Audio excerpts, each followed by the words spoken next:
लोकसभा चुनाव के महाकुंभ में बांसगांव लोकसभा से निर्दल प्रत्याशी श्रवण कुमार निराला ने अपनी दावेदारी पेश करते हुए कहा कि इस बार हम बम्पर वोटों से जीतेंगे क्योंकि हमने जनहित में संघर्ष किया है। आइए सुनते हैं क्या कहा श्रवण कुमार निराला ने। आप क्षेत्र में भ्रमण कर रहे हैं सर, क्या रिस्पांस मिल रहा है? जनता हमारे साथ है और इस बार बांसगांव लोकसभा में श्रवण कुमार निराला चुनाव बहुत बम्पर वोटों से जीतेंगे। इसलिए जीतेंगे कि हमने हमेशा जनहित में संघर्ष किया है, गरीब लोगों के हक और अधिकार के लिए हम लड़ाई लड़े हैं। इसलिए लोग हमारे साथ हैं, लोगों का प्यार मोहब्बत स्नेह पूरा श्रवण कुमार निराला के साथ है। इस बार हम लोग चुनाव जीतने जा रहे हैं। क्षेत्रीय मुद्दाओं की बात करें तो किन किन मुद्दे ऐसे हैं जो जटिल हैं जिसे आप? देखिए, मुद्दे ही मुद्दे हैं। पहले तो जो यहाँ पे सांसद और विधायक बीजेपी के लोग रहे हैं, ये कभी जनता के हित पे इनका कोई काम ही नहीं है।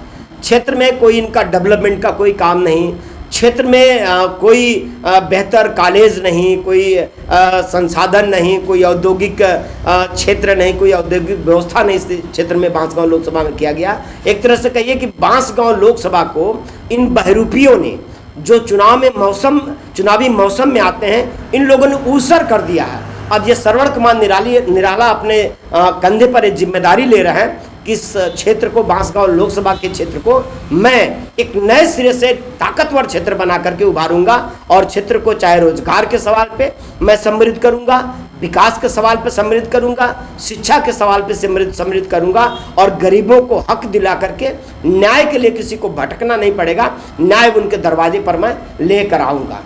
प्रत्याशियों की बात करें तो आपकी जिनसे लड़ाई है, आपकी ग्रुप पे काफी मजबूत है। हाँ। ऐसे मजबूत प्रत्याशियों से लड़ने की आपकी क्या है? देखिए, लोकतंत्र है, जनता सबसे बड़ी होती है, पार्टी नहीं बड़ी होती है, नेता बड़े नहीं होते हैं, जनता सबसे बड़ी होती है, सरकार नहीं बड़ी होती है।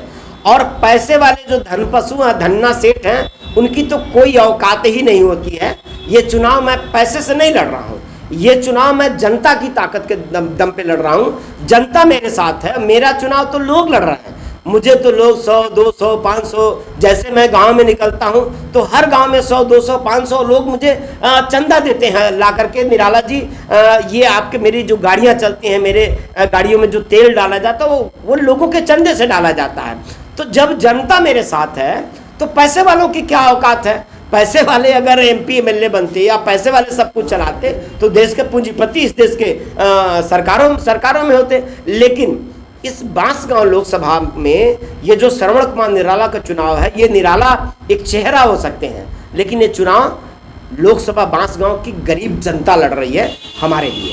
चुनाव में बस कुछ ही दिन बचे हैं, मतदाताओं से क्या अपील करना चाहें? मैं यही अपील करूंगा कि जितने भी, ये चाहे भाजपा का प्रत्याशी हो, चाहे सपा कांग्रेस का प्रत्याशी हो, चाहे बसपा का प्रत्याशी, जो भी प्रत्याशी लड़ रहे हैं, ये सभी लोग बरसाती मेढक हैं, मौसमी मेढक हैं, जो चुनाव में ही उपटे हैं, ये चुनाव में ही जो निकले हैं अपने घरों से। ऐसे लोगों को बेनकाब करके उनको हमेशा के लिए उनकी जमानत जब्त करना है। और आपका बेटा, आपका भाई श्रवण कुमार निराला, जो लगातार मैं कंटिन्यू संघर्ष किया हूँ, आपके लिए मैं जेल गया, गरीबों को हक देने के लिए, हक दिलाने के लिए मैं लड़ाई लड़ा, शासन प्रशासन सरकार से मैं हमेशा लड़ा हूँ। इसलिए मैं यही आग्रह करूँगा कि एक बार आप श्रवण कुमार निराला को मौका दीजिए। ये जितने धन्ना सेठ, धनपशु लोग हैं, बरसाती मेढक हैं, मैं इनको धूल चटा दूंगा और गरीब जनता, आम जनता का सम्मान देश के अंदर मैं सबसे ऊंचा करूंगा। यही मेरा अनुरोध है।